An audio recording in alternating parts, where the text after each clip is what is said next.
Greetings, fellow travelers. Welcome on in. This is the 174th level of the RPG Cave. I'm one of your hosts, the level 199 human Dark Lord Ryan Turford, and I'm joined, as always, by the dabbing level 199 Elf Battle Alchemist, Dr. Garret Bland. How's it going, Garret? I'm doing good. Now, Ryan, I want to get into this because this popped in my head, sometime last weekend. I'm like, I got to tell Ryan this in the beginning of the episode. Okay, I'm ready. You know what makes me really annoyed by people is two things. Okay. Like just the general public. Driving. There's a lot of crazy drivers out there in general. I just assume they're crazy.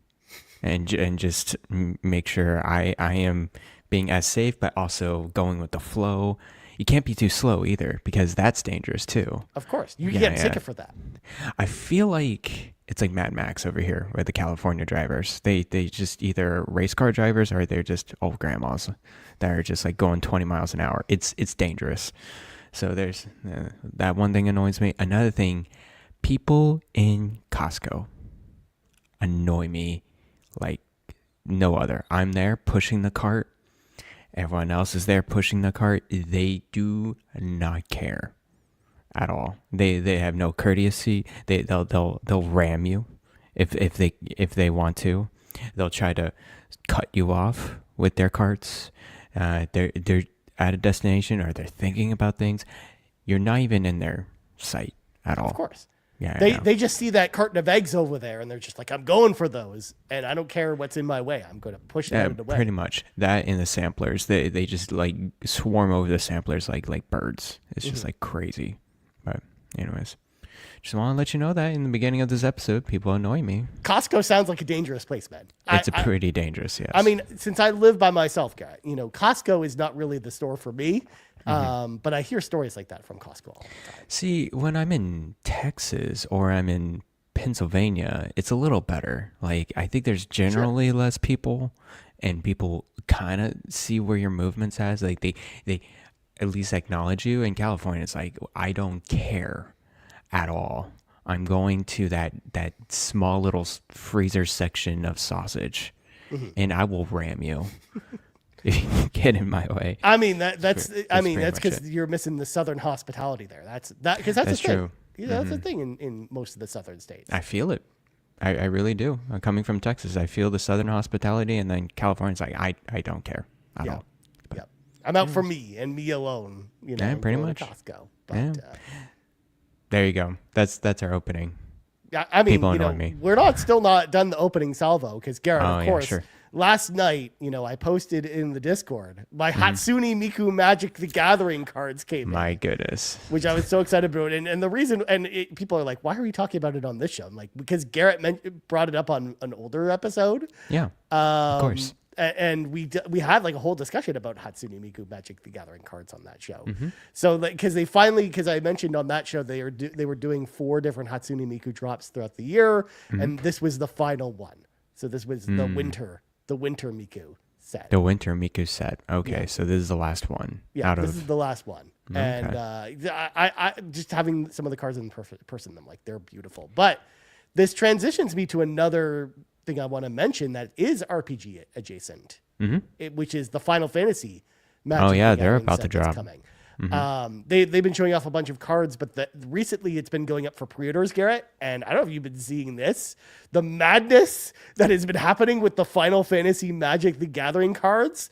But it's ridiculous. It's basically every time they go up on any retailer, they just instantly sell it in seconds. People are clamoring. Yep, they're already being sold like on eBay for quadruple the price as far as the boxes or any of the products really at this point. And what's interesting about this from a Magic the Gathering player perspective is that this Final Fantasy set is the first time they've done like an outside property like this where it's been a standard set, which is supposed to be in the Magic the Gathering standards as like the most printed sets. So the most widely available because it's for standard tournament play, which is like kind of like the cheapest option to get into Magic the Gathering besides Commander. And that's not the case with this because the products were already higher than normally priced, because of the licensing. But then it's like basically you've got retailers that are listing boxes here in Canada for $700 plus. Jeez, man. And people are buying them because they love Final Fantasy that much. I know a bunch of Final Fantasy streamers or people that are just into Final Fantasy but have never played Magic the Gathering before are now kind of like all in, who want to get all these cards, on top of people like me who are already like Magic the Gathering but also like Final Fantasy, who want to get the cards too. And it's just like, it's like the perfect storm of craziness where like those cards are going to be like out of print for a while, and even when they come back in print they're going to be stupidly expensive, which makes me sad because I wanted to get some of them, but now I'm just like, now I'm looking at them and I'm like, I have to be more budget conscious this year, and I'm like, I don't think I buy any of them, which makes me sad. It's crazy, dude. I was so excited to get Final Fantasy cards this year. I know. The card business in general, the trading card business, especially for Pokemon cards, it's insane. Yeah. It's insanity. How expensive, and the scalpers are out there fighting little kids to grab these Pokemon cards. It's insanity. Yeah. I think there was just someone at the Magic the Gathering, the Coast or whatever. They're like, this will print money, and they were 100% correct. Yeah.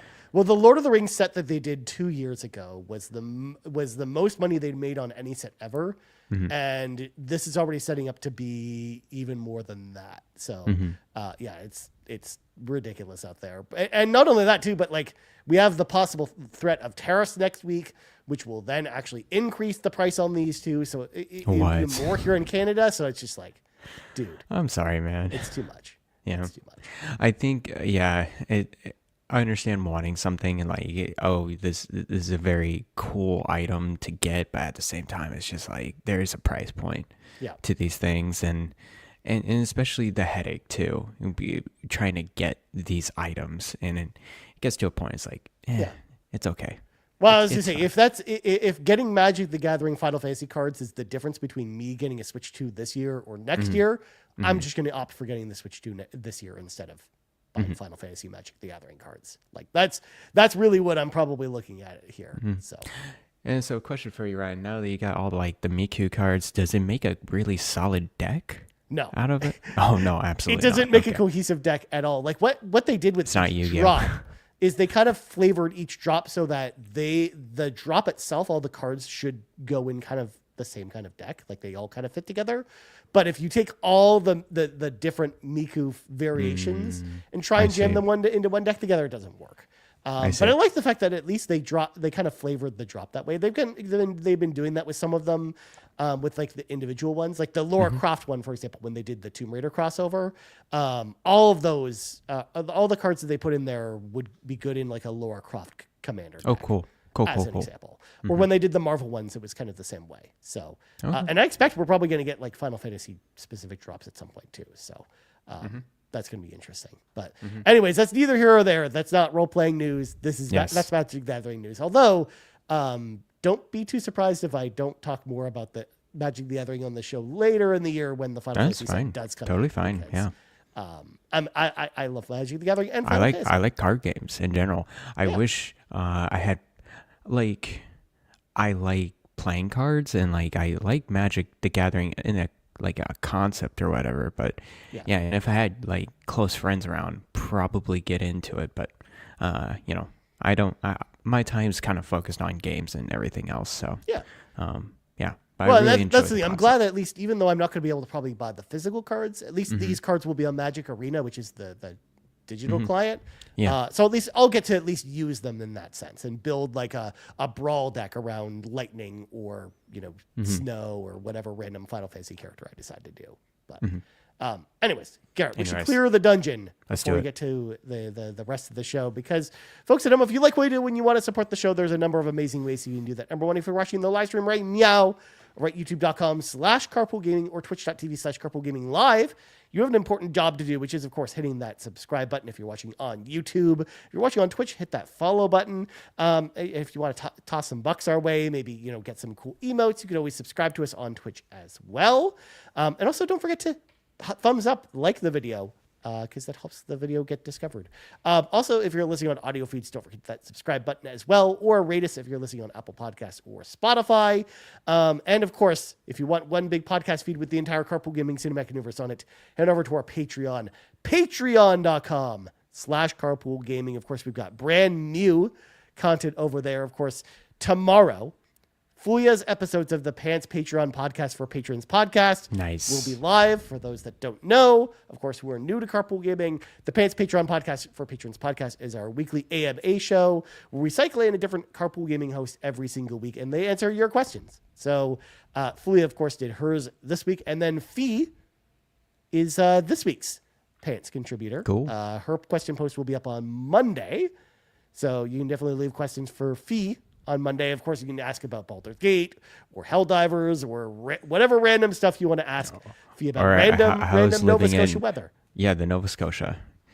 That still seems like a faraway land to me, even though it's like the same hemisphere, the same piece of land that I live in, but still like super far away. It's like a different time zone too. It's so it's a different time zone from me because it's like the Atlantic time zone, which is half an hour ahead of my time. Half an hour is a weird one. That's like, no, just commit. Do the full hour, not. that would make things too easy for us, Garrett. Here in Canada. Oh, but and to be fair for you, it's like even farther away than I am. So it's like it almost feels like you're going halfway around the world to go to Nova Scotia. Or if you wanted to take a trip to Newfoundland and Labrador, Garrett, like that'd be like I might as well go to Europe. You might as well go to Asia. Like you might as well go to like China or Japan or something, right? At that point, it's a one trip. It's a one ticket for me. So yeah, I'm down. Yeah. Also, we have early access to the mini indie van available now on Patreon as well. That's Fulia's brand new indie show. So we would love your feedback on it. So make sure to let Fulia know what you think about that show if you get a chance to listen to it. You, of course, could snag a 7-day free trial to the Patreon, which of course allows you to experience all of the Patreon exclusive content in a 7-day free trial. Of course, Garrett, we know you're not able to listen to all of it, but you can at least listen to some of it. So there you go. There you go. Yeah. Also, I like Jan 32's point here. If I fly west and it gets there earlier in the day, but if you keep going, it's tomorrow. That's correct. You cross like a threshold and then it's the next day. Which is bizarre. And then you come back and you go back in time. Yeah. Time travel is weird, man. And time travel is very weird. Yeah. And last but not least, we got our website, carpoolgaming.com, where you can get yourself a Carpool Gaming t-shirt, like an RPG Cave t-shirt, a Carpool Gaming t-shirt, or any other merch over there as well. Without further ado, Garrett, hit me with your 3 things, my friend. Okay, I've written down 3 things. I actually have 5 things. So let's just do a rapid fire session here. So here we go. Sean would be so impressed with you right now. Sean, yeah, I'm increasing, man. I'm keeping up with my step. One thing, very exciting news. Yesterday, I got noted by my manager. I got promoted. Yay! Hooray! For a second there, I thought you were going to tell me you're going to be in a movie because some aspiring director noticed you in person. Was just like, I need to have Garrett Bland in my movie, saying these pretzels are making me thirsty. That sure, that can actually. I don't know if that would happen in San Francisco, but definitely in LA, that could happen. So. Well, I that was the first thing I thought of when you said you got noticed, Garrett. But congratulations on your promotion, Garrett. Yeah, thank you. Yeah, I'm very excited about that. Second thing, you ready? Ryan? I'm ready. Shout out to Indian food. Ryan, are you into Indian food? I don't think I've ever had Indian food. No, you must have Indian. You must have tried Indian food. No, okay. I don't think I've ever tried Indian food. Oh my gosh. To be fair, I'm not like a super fan of like spicy food. Okay. And I've been always told that Indian food's really spicy. It can be. It doesn't necessarily need to be spicy. Like a butter chicken is very good, or a tikka masala. They don't have to be necessarily spicy. They have spices. Like it's very flavorful. Yeah, of course. But, yeah, just like a lot of cultural food is. A lot of spices. Yeah. I just like go to an Indian place that has like just enough good reviews and stars or whatever. Okay. Just try a butter chicken. Yeah, there you go. John 32 says it. Butter chicken with rice. I mean, I live in Toronto, so I mean, I could probably just like fall over and land on an Indian food place because there's so many here. But I don't know. I've just never tried Indian food before. They're really into the curries, so it's very like there's a little bit of meats, maybe some veggies in there, but it's just it's very saucy, kind of related dishes. But again, as John 32 said, butter chicken's good. Tikka masala, very good. If you're into lamb, they're very good lamb dishes as well. But shout out to Indian food. I'm going to an Indian food place later today for lunch, and I'm very excited. So nice. There you go. Third thing that's not in the list I've written in the notes. Oh, here we go. Major announcement. It's video game related. I actually decided after our show last weekend, I'm going to pause Avowed. What? I'm just like, okay, I've played a good amount. I've read the reviews. I understand what this game is. I'm going to pause so I can play Mass Effect. Let's go. So I can play, I can finish it up. I think I'm pretty closer to the end. Okay. I don't think I'm near the end now. But I'm almost done with the 4th mission. Okay. The major mission. Yeah. Yeah. You are because like when you are closer to the end when you finish that. Mm-hmm. Yeah, I can tell there's a major plot point there. So yeah. I'm kind of getting done with that. Now, question for you, Ryan. When do I do a companion mission of some kind with my like companions? I hate to break it to you, Garrett. What? There aren't really companion missions in this one. Okay. I thought they were. There are in Mass Effect 2. I see. Oh, okay. Cool. But in Great. the first one, you of course level up your relationships with your companions. But you are not. Do you romance? Sorry, go ahead. Do you romance? There is romance in it. Okay, yes. Okay. I just didn't. It's not very intuitive because every time I go on like a mission or like on a side planet, I try to talk to my people, and they're like, "Yeah, we're doing great. Let's run across the world and get debris and codex." Basically, every time you finish one of the main story missions, like the 4 kind of missions you're on now, each time you finish one of them, when you talk to your party members, they'll have new stuff to say. But they don't necessarily have anything new to say in between any other things that you do in the game. Mm-hmm. But yes, there's romance. In fact, there is a achievement on Xbox to do a romance in Mass Effect 1. I'll definitely do a romance. I'll keep it a secret and let you know. Of course. You have options. Right. You have because in the first game you only have 2 options depending on your character's gender. Okay. Yeah. Sounds good. But yes, Mass Effect. I can't wait to talk about that in like a month or so whenever you finish that game. Mm-hmm. Sounds good. And then, all right, so let's go through the last 2 things here. Kingdom Come Deliverance. It's just sounding like more my type of game.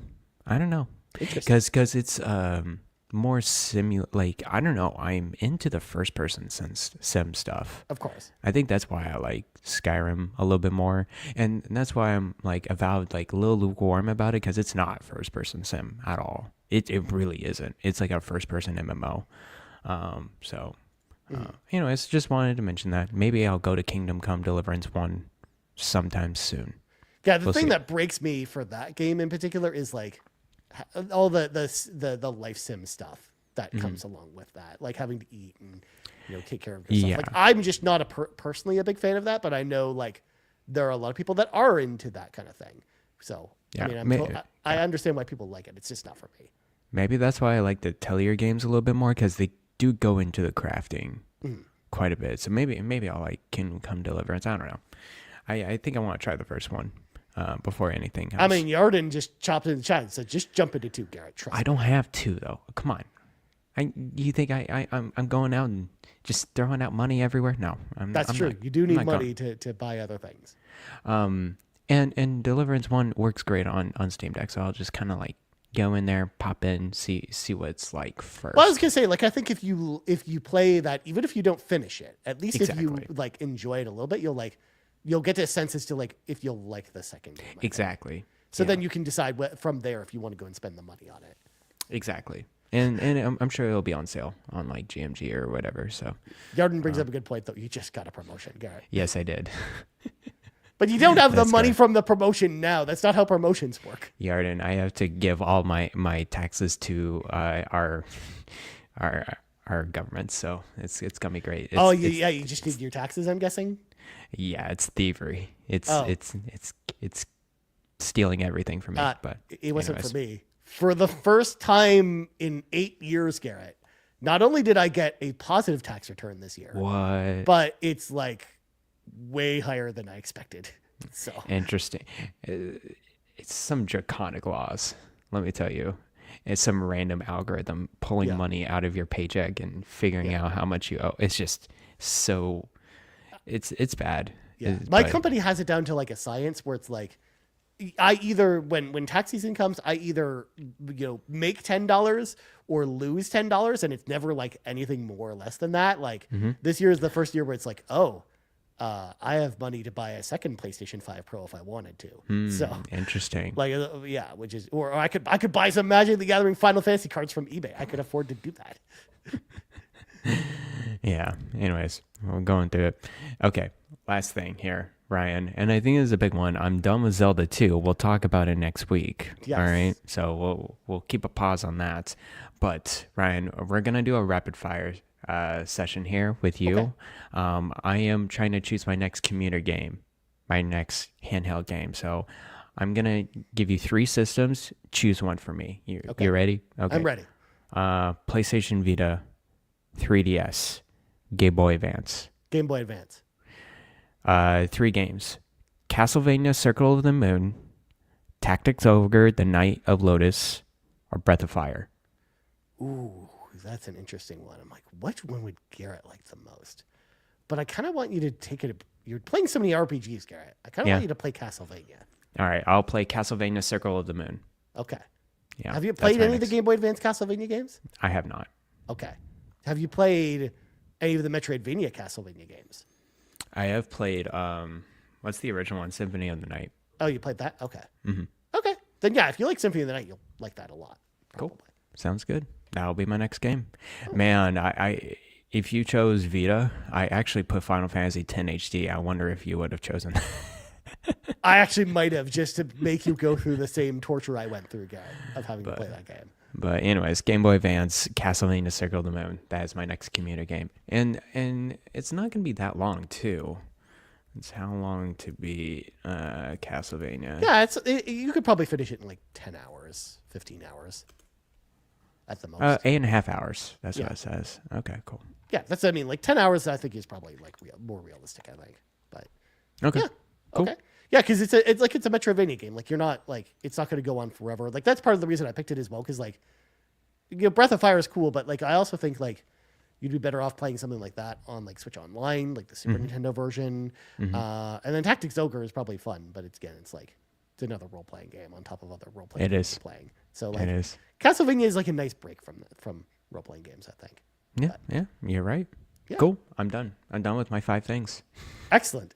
Well, Garrett, this whole time I've been looking over there and I've been seeing this little person over there with like a little exclamation mark over their head. So I'm like, let's just walk over there and go on a side quest, Garrett. We're going to go on a little RPG side quest because I want to bring this up a little bit. And I know you're not really, you've never played any of the games in this series, Garrett, but I want us to speculate a little bit, or at least talk about this a little bit and do this a little bit of justice, which is, of course, the Suikoden special broadcast is coming up on, I think, March 3rd. Okay, March 3rd. That's correct. So it's on Monday. But the game itself, because we have Suikoden 1 and 2 coming out this week. That's correct. The new re-releases of the 2 Suikoden games, again, coming out on March 6th. So, because the special broadcast, March 3rd, Monday at 3 p.m. Pacific time, so 6 p.m. my time, which is interesting. And all we know about the special podcast, Garrett, is that they said all 3 things Suikoden will be here. All things Suikoden. And that's interesting. It. So it's time to, I kind of want to speculate a little bit what we could possibly see at this broadcast, because this kind of reminds me of what they did with Silent Hill, where we knew Silent Hill 2, the remake, was coming, because it had leaked a little bit and people were out there, telling us that to expect it. But then at the Silent Hill, they did a Silent Hill presentation to announce Silent Hill 2, but they also announced a whole bunch of other crap for Silent Hill 2. They announced, figures and other, non-game related stuff, but they also announced 3 other Silent Hill games on top of that, because they had like the mobile, the 2 kind of mobile experiences, as well as Silent Hill F, which is kind of the next big console Silent Hill game that's coming in the future. And of course, the reason I'm using Silent Hill as a comparison here is that it's Konami. This is Konami, so they kind of blend together in that way. So while I expect that there's going to be announcements here that are not game related, they're probably going to be like, figurine announcements. And likewise, they're going to probably, spend probably 10 minutes kind of showing off the Suikoden collection that's coming out this week. Like probably just to promote it and get people excited for that. I do think, based on what they're saying here, that there will be at least 1 or 2 other announcements here of other gaming related products. Because we've also heard from Konami as well. They've mentioned it in passing that the Suikoden pre-orders, they're impressed with the sales of the pre-orders. Okay. Yeah. So this doesn't surprise me that they're doing this type of presentation, because I think we're getting that they're going to go a little bit more in on this franchise. Kind of seeing this return. So besides the Suikoden 1 and 2 collection, I'm expecting maybe that they announce a collection of the PS2 Suikoden games. That'd be cool. For those that aren't aware, of course, after the PS1, they kind of changed up Suikoden a little bit, where they're still role-playing games, but they're the games themselves play a little bit differently. But we had 4 of them on the PlayStation 2. And we had Suikoden 3 through 5, and then Suikoden Tactics. Which is a tactics game in the Suikoden series. So I think maybe they do like a announcement of doing like a 3 and 4 remake here, is maybe what I'm thinking. As well as, God forbid, Garrett, I think that they are actually going to announce a Suikoden 6 is in development for the future. Right. So that would be the next mainline entry. Yes. Afterwards, and it looks like Suikoden 5 was, as you said, back in the PS2, and that was in 2006. Yep. Yeah, because it was a later PS2 game. Like, it came out the same year as the PS3 and the Wii did. Yeah, basically. So that's pretty interesting. It would be cool to hear a Suikoden 6 kind of in development. I could say they could probably say something like a new Suikoden project. Yeah, they might say something like that too. They might not specifically say Suikoden 6, but they might just say another game in the franchise is coming. Yeah, and the next mainline game in the series. I don't know, something like that. Because likewise, they might even not even name it. Have a 6 attached to it. It might have like a different name attached to it, like Through the Breach or something like that. Like some random gibberish words there. But like, Garrett, as someone who hasn't really experienced the series like yourself, like. What do you want? Is there anything here at the series that at the showcase that you could see that would make you want to at least try it? Whether it's the remake of 1 and 2 or something else that may be a new game. Like what would get you interested in something like this? Well, I do want to try out the collection a little bit. I like to see like a little bit more of the game itself within this presentation. I think I understand the basis of it. I can also always go to Eiyuden Chronicles to give me like a sense of what the game is like as well. Because it's the spiritual successor. Yeah, it's very similar. Where you're recruiting a bajillion characters, but you've got but it's a turn-based role-playing game with a kind of like a large party system. Which is an interesting concept. I'm not really big on huge parties. That's just not my play style. I like to invest in characters. It's like, okay, these are my 3 or 4 characters. I think that just goes back to my Pokemon days. Like, this is my party, and I'm going to invest in that party. But I'm curious about Suikoden 1 and 2. I want to see what kind of... I'm sure they've already released a lot of announcements about new features and stuff like that, but yeah, I'm just curious about more about the original collection right now. And then if that gets me going and I'm convinced to get through those games, then why not re-release Suikoden 3, 4, and 5? I wonder if they would do all of that in a collection. Yeah, or that's why I was do thinking that. maybe 3 and 4, and then they do like 5 and Tactics as like a separate collection later. Oh, okay. I see. But also, Konami is not adverse to doing large collections. I mean, we have the Cowabunga collection from them, which has like 8 games in it. We have the Castlevania collections, and they all have at least 3 games in them. So, yeah, I suspect that if they do another collection, it wouldn't actually surprise me if they just did one collection of the PS2 Suikoden games and just have all 4 of them together. Yeah, I can totally see that. There's also, yeah, you said Suikoden Tactics. Yep. And then there's also a GBA and a DS game. Yeah. Yeah. So. Which those I would suspect would come in like a separate thing later if they do decide to do those. Anyways, yeah. I'm interested. Let's see how it goes. Yeah. And as you said, yeah, I you know what, actually I think more than anything with these video game related stuff, it's a mobile game. Yeah. I can totally see it.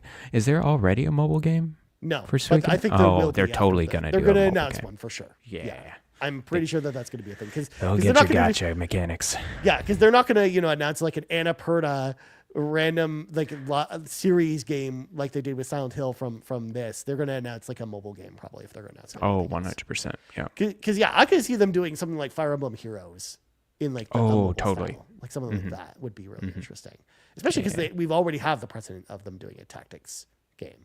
In this series, but and yeah, it's funny you talked about not liking games with large parties, which is just funny because to hear about because it just makes me think about Chrono Trust versus Chrono Trigger, where in Chrono Trigger you've got like your core party and it really dials down on them, and whereas in Chrono Cross you literally recruit like 50 people to your party. Oh my goodness!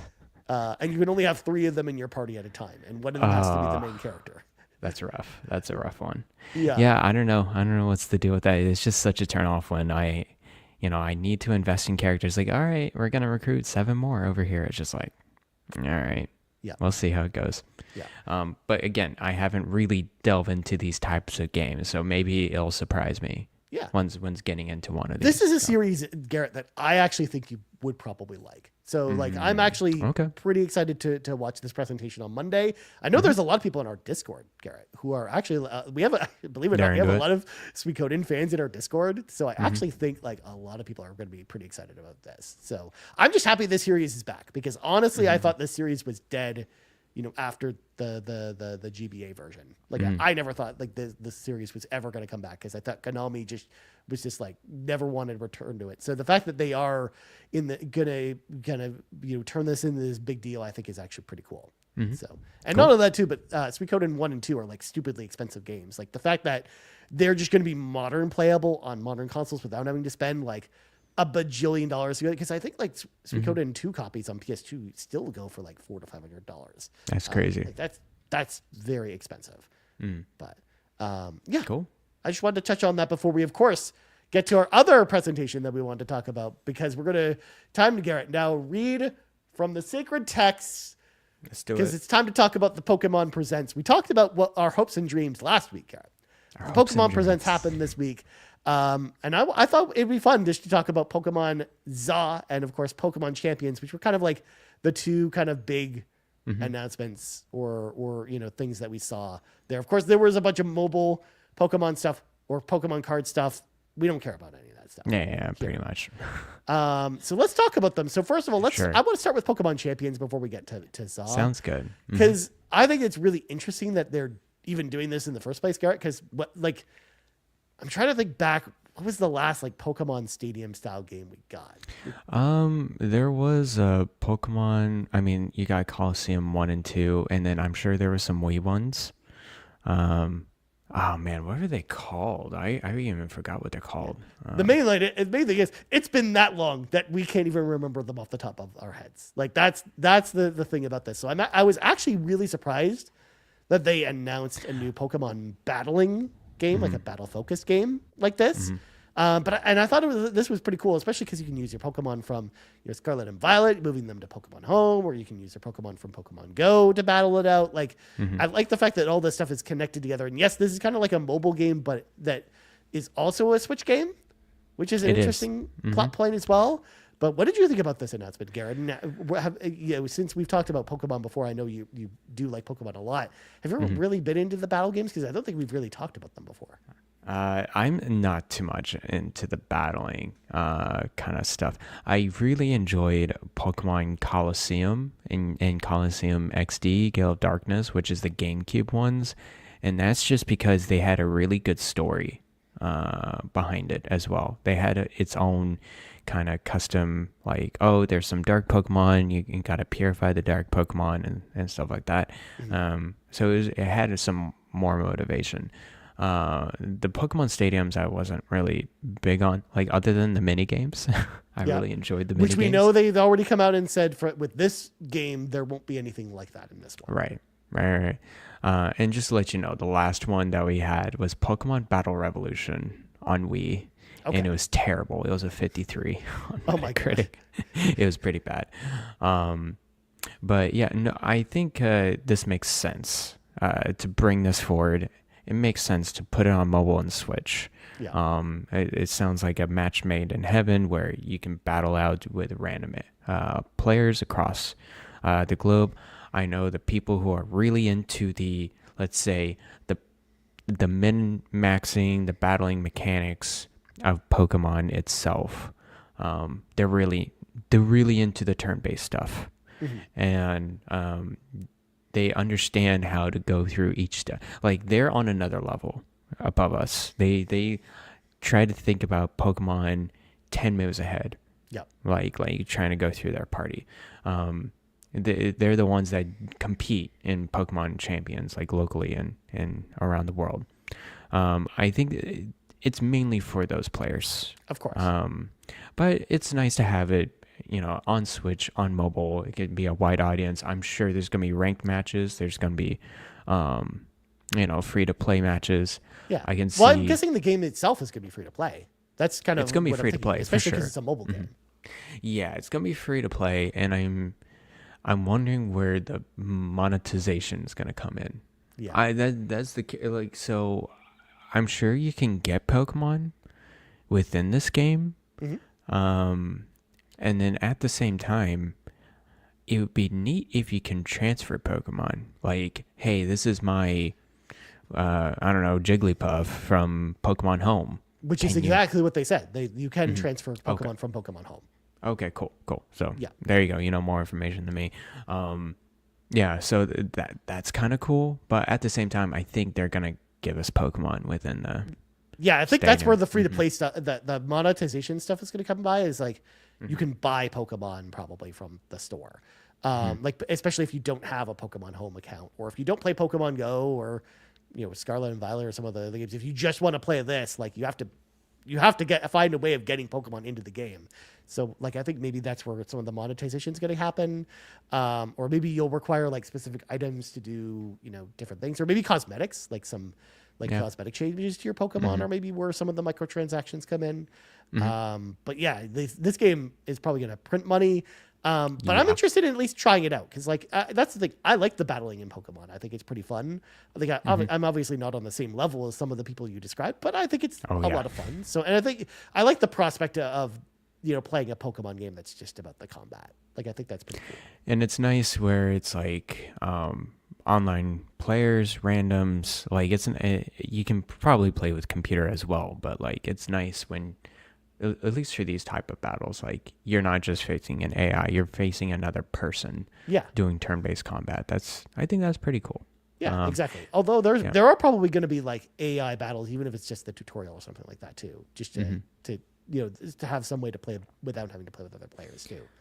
It looks like you can do all the Pokemon special moves as well, as shown in the trailer. So you saw a Mega Evolution of Charizard, you saw a Dynamax of the Whiscash. Yeah. I think that's a Whiscash. So it's kind of cool to see. No, it's not a Whiscash. It's another whale Pokemon, I think. But anyways, you can have all the different mechanics on top of the latest stuff. You got what was the Alolan one? It was like special moves or whatever. Yes, it was something like, and I don't remember the name for it. There was like a specific name for that. But yeah, you're right. Yeah. It was like special moves. They had, like, they could do some cool stuff, I guess. But yeah. I mean, like I said, I think the potential is there for this to actually be pretty cool. So I'm excited for that. But the thing I'm actually even more excited about, Garrett, Pokemon ZA, Legends ZA. We finally saw this game. Yeah. They announced, what it was before, but that was it. We didn't even see a single screenshot of what this game even looked like. We've finally seen Pokemon Legends ZA, and you, the Pokemon Legends master, Garrett. I want to hear from you first before I dive into my thoughts. Okay. What did you think about this one? Oh, yeah. Okay. Here we go. Going through this trailer, it just seemed like they are playing it very safe with this game. Like probably the safest that they can ever do, which makes sense. I don't begrudge Pokemon Company to play it safe so they can make money. So, anyways, I'm not so grudge, like I'm not so bad about like the actual engine and the way it runs. Like I kind of expected that. I think we all kind of expected Pokemon ZA is going to be like same kind of running engine as Legends and Scarlet and Violet. I don't think that was. Although I have to throw it out there, I have to give them at least a little credit. Yeah, I think it looked like it ran better in this trailer than it did when we first saw Pokemon Legends Arceus or Scarlet and Violet, like the trailer for those games. I agree. Yes, 100%. So I think it'll run stable, at least on Switch 1.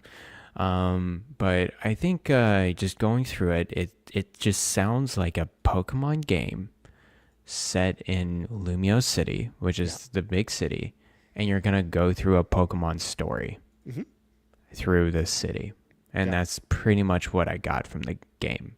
It doesn't seem like they're trying to explore anything new.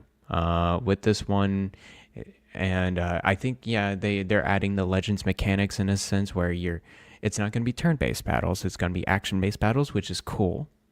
I think it's a very cool way to go about it. But again, it seems like it's just in a setting in Lumio City and nothing else. Where you've got like the wildlife zones that they showed off that are in the city within the like city gated off. Right. And I wonder if there's like going to be specific requirements to get into like each zone, like if you have to have like a specific number of Pokemon or a Pokemon of a certain level or something like that. So it'll be interesting to see how all that stuff works. But yeah, like I think like that's where you're going to kind of see like the breakup in the design, because you're right. If it was just in the city the whole time, you would probably feel like a lot of fatigue just looking at the same environment the whole time. Whereas I think like the wildlife zones is probably where they're going to switch it up a bit. Yeah, and it's funny when they were going into wild zones, I was just a little confused because it was just like, okay, you're in this wild zone, but it's like, but I'm guarded by walls, and there's like a door of a building right there. Are you serious? This is a wild zone? Like, that's what I was thinking when I was thinking of those wild zones. I'm like, okay, they really had to. Honestly, I think they just had to scale back. And it's like, hey, we gotta go through this game and develop it all the way through. Let's not have any extra wild zones outside the city and just kind of meld it in to the city somehow. I think that's my gut feeling of how this is going to go. Well, because those wild zones, like I would imagine in the storyline, are eventually going to get built up into city regions down the road. Yeah, and that's kind of the idea of it, because the Lumio City is still being built in this game. That's true. Yeah, they did not show off any like newer mechanics that I thought they were gonna do. Just because this is what I felt with Legends. Being explorative, going out and collecting items and searching for the bosses. I thought that was super cool. I thought that was like great. There's some sort of kind of different philosophy of game design that's kind of outside the Pokemon bubble. But when I went through this trailer, I was completely underwhelmed. It's like, okay, you're going through a Pokemon story. You're gonna face trainers. You're gonna go into wild zones. But that's pretty much it. And the action battles is cool. It's cool to see that it's a little different, a little bit refresher, other than the turn-based battling.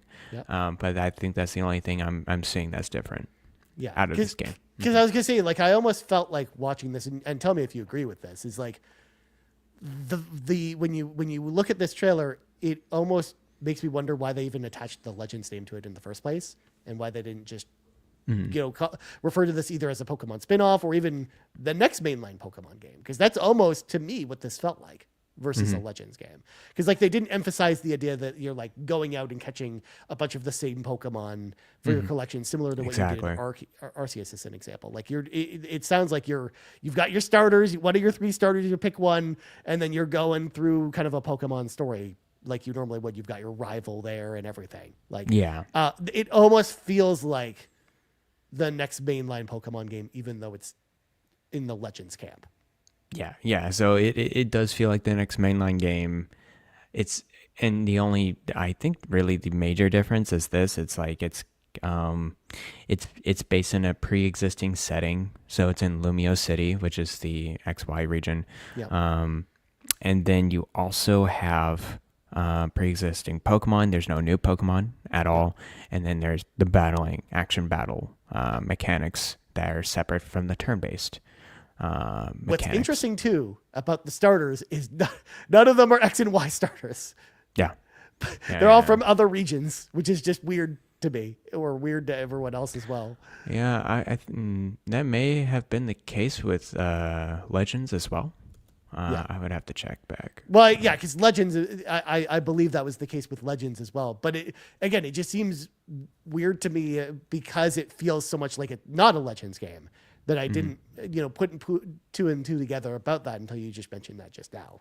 Yeah. So I'm wondering if they'll show off just a little more and be like, hey, here's a new information or trailer, probably a Pokemon Direct.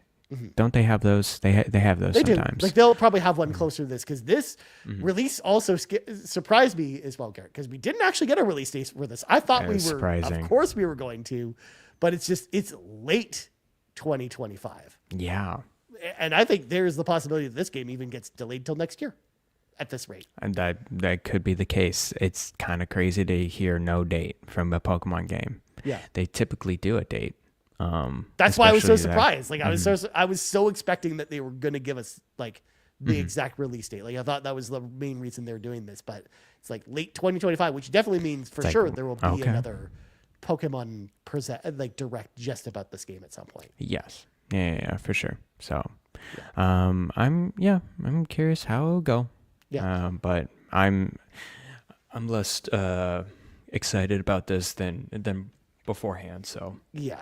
Exactly. Whereas like the reason I'm more excited about this is because it is so much more like a normal Pokemon game, because there was a lot of things about Arceus that I didn't like because again, I haven't played it yet, but the things that made me not want to play Arceus was the idea of having to go catch out like multiple versions of the same Pokemon simply to build up your log and what like that's just the stuff I just like. The Monster Hunter elements of Arceus were the things that I was not excited to play, because I don't like those things in games like Monster Hunter. Like that's one of the reasons I don't play Monster Hunter. So seeing that, at least from now anyways, as far as we know of, those elements aren't in this game, that actually gets someone like me more excited about this game.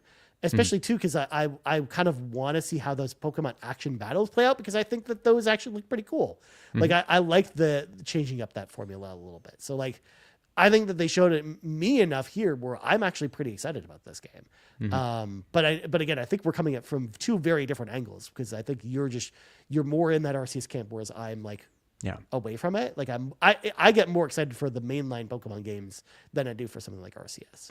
You know what really popped out to me in Legends Arceus, other than the Monster Hunter element stuff, it's actually the exploration. It really reminded me of Breath of the Wild.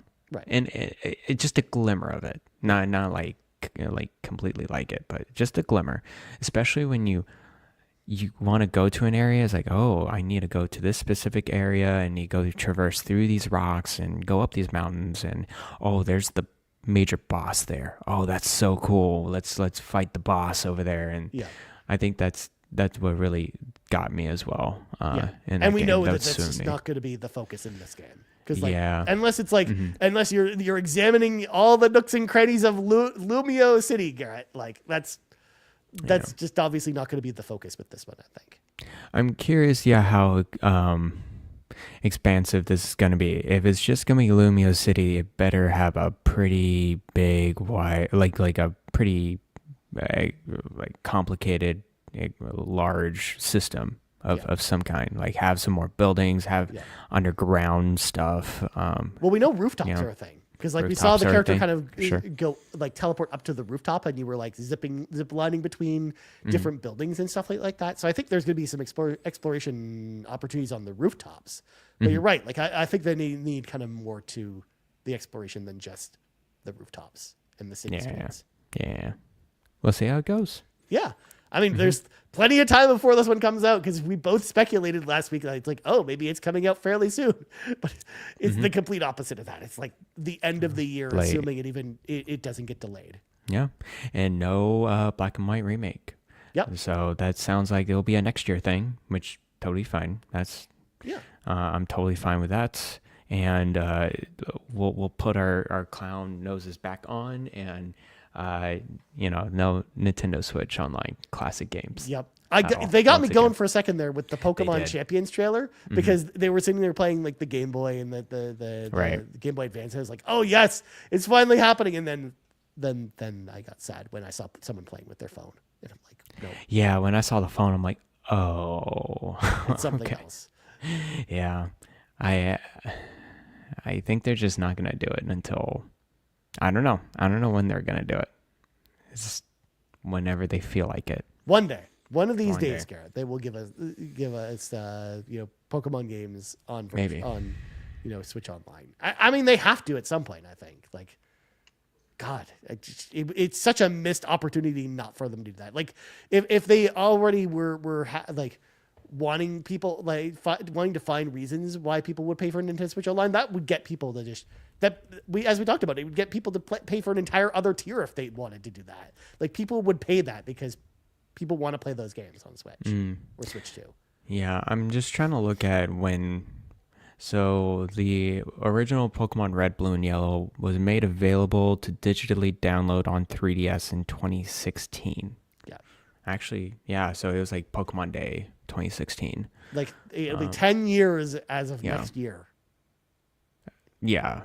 Since that happened, I think. Let me see, Pokemon, because they only did Red, Blue, and Green, or Red, Blue, and Yellow, and then Crystal, Silver, and Gold. So the Crystal. Because they didn't have GBA Virtual Console on 3DS. Remember? That was 2018. Yeah.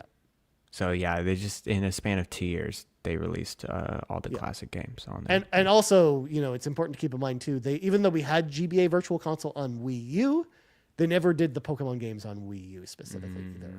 Yeah.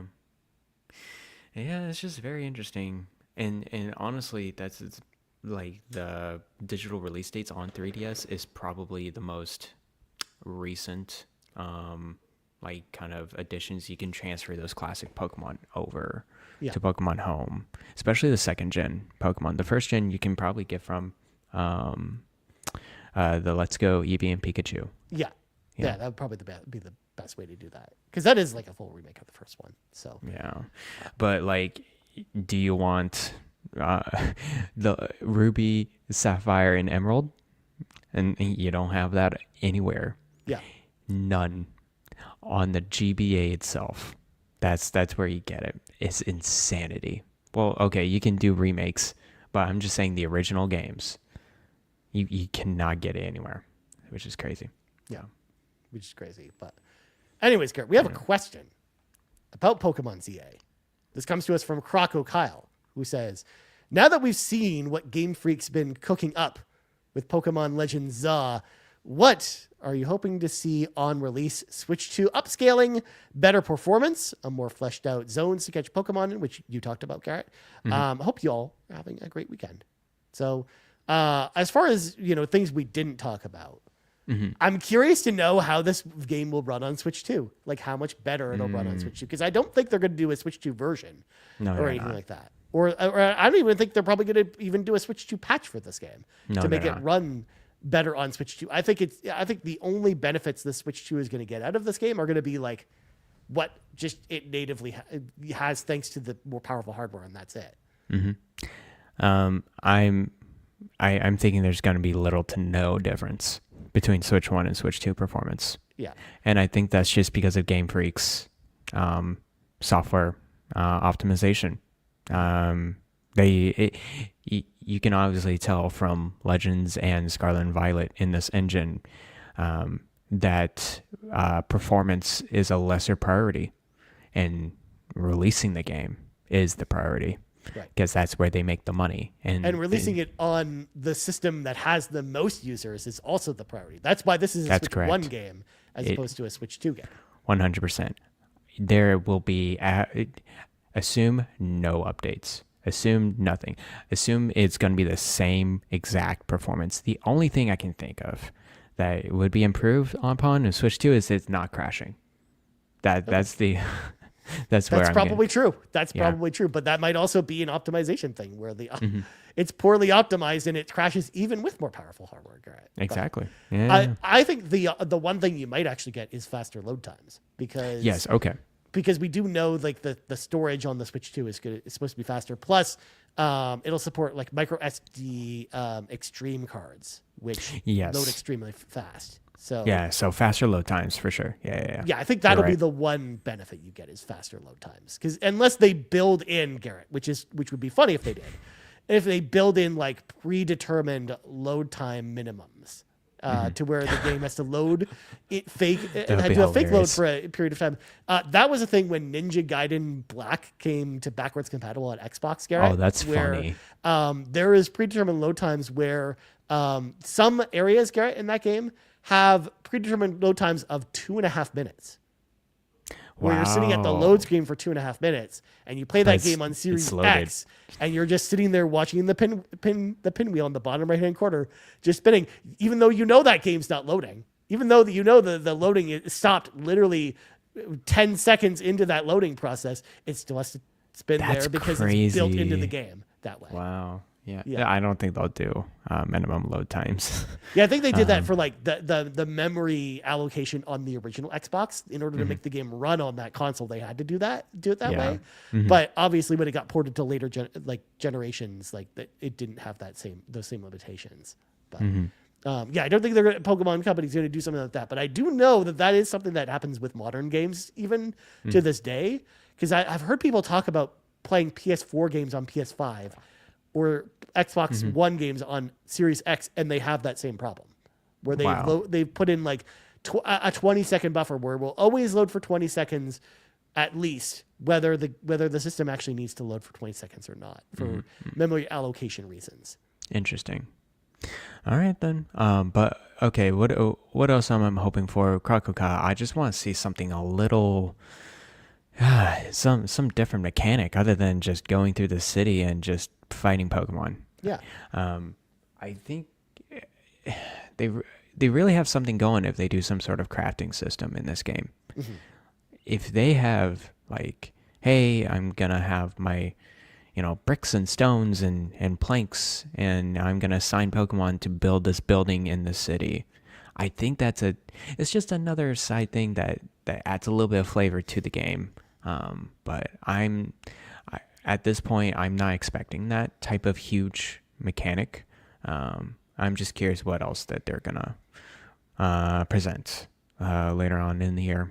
So that's pretty much like some way to break up the Pokemon catching or Pokemon combat, like something else to do. You're right. Whether it's crafting, whether it's building stuff. Whatever, because we talked about the idea of like, well, maybe building part of the city is like part of the mechanics too. That'd be cool. Yeah. Maybe they were hoping for that, and they're like, yeah, it's too hard, and we're releasing it this year and going on to the next game, which is totally possible. That's gonna happen. So whereas when we're talking about that, Garret, all I was thinking about was like the newest trailer that just came out for Atelier Yumiya, where they're showing off like the house crafting system and stuff like that. I'm like, oh, that's interesting. It's very interesting. It's they're totally getting into the crafting system over at Atelier Games. I'm not gonna lie, Garret. That game, every time I see it, I'm like, I'm even more excited for that. It looks good. Yeah, it looks pretty good. So I have a feeling like that might just be the Atelier game that gets me into those games. Wow. I hope so. I really cool. want it to. That would be cool. Yeah. I'll be right there with you.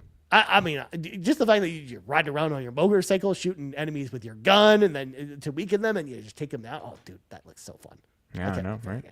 But anyways, Garrett, we should probably wrap things up for this episode of the RPG Game. But of course, we got to say thank you to all of our patrons over at patreon.com/carpoolgaming, starting with our ultimate producers, Jonathan Brown, the man behind the music on the Xbox Drive and the PlayStation Drive. You can find all of his music over at his Linktree, linktr.ee/pme.jib. Of course, his new album, Me, Myself, and I, is out right now. There's a new deluxe edition and everything.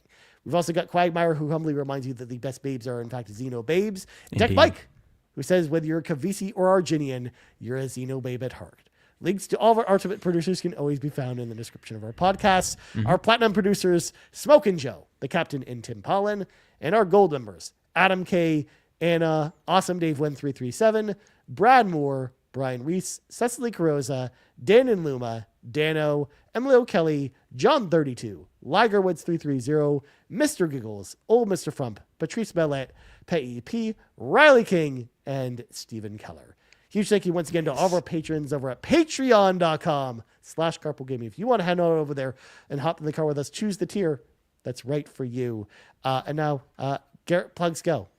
You can follow me on Blue Sky at Plan Explosion. You can also follow me on Backlogged. I just logged in my impressions of Zelda 2, and of course I'll talk a lot more next weekend. I was going to say, for those next week, next week's episode is Zelda 2. It's finally happening. Yeah, and we're going to get into it. We're definitely going to get into it. Dude, it's going to be so good. Yeah. But and then also you can find me on the Discord. I read every single message on the RPG Cave. Yes, even you weirdos, the Trail Daybreak 2 opinions and thoughts. Everyone's like mixed and matched. It's like, oh, this one's better, this one's worse. I'm like, eh. I know there was also a lot of Ease talk. I saw there's a lot of Ease talk too. Where I saw people. Ease 9 was putting someone to sleep. How do we get this crowd? How do we get the Falcon? Look, it all blends in because when Roy kind of joined in there, everyone else kind of came in. Oh, it's just all blended together. Got it. All right, sounds good. Thank you, Roy. I mean, they're technically RPGs, Garrett. I mean, we're also like seeing the most RPG.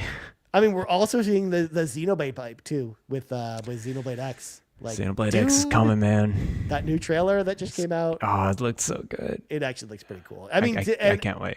And I say this because as someone who is a known Xenoblade hater, but I'm also on the record, I've been saying for a long time that Xenoblade Chronicles X is not only the only Xenoblade game I've finished, but it's the only one I actually love. So I'm watching them like, man, I actually kind of want to play that definitive edition because there's new stuff and it looks cool. New stuff, man. Like, yeah. Even I'm excited for that game. And it looks good. And it's me. Okay. It's so sad that Atelier and Xenoblade Chronicles X are just like almost on the same release date. It's crazy. Literally back to back. And Assassin's Creed is the same day as 2. So it's tugging your heart. Which is just another one for me too. But luckily, this is not a problem I have to worry about since I can't buy any of them anyways. So, I see. Yeah, that's true. This will be a future Ryan problem where on July 1st, when I'm allowed to buy games again, Garrett, where I'm going to be like, oh no, I've got like 10 games to buy and I have no idea what to start with. That's all of our problems. It's okay. We all have the same problem. Yeah, we'll see. Yeah. But as for me, you can always find me in the Discord at Ryan Turford and also over on Backlogged at Ryan Turford as well. I haven't updated my Backlogged this week because this is one of those things where I've been, played a lot of Final Fantasy 14 this week, but I've started playing Mega Man 7 on the Super Nintendo. So you'll probably see something on Backlog soon about that. Whereas I dropped Skyward Sword, Garrett. I was just like, I can't deal with these controls after 10 hours. Forget about it. Oh, man. Skyward Sword is an interesting one. But yeah, cool. Also, shout out to Groose and Zelda Forever is kind of how I feel about things. Groose is the true hero of Skyward Sword. I see. Yes. Anyways, for Garrett Bland, I'm Ryan Turford. This has been the RPG Cave, level 174, and we're out. Bye-bye.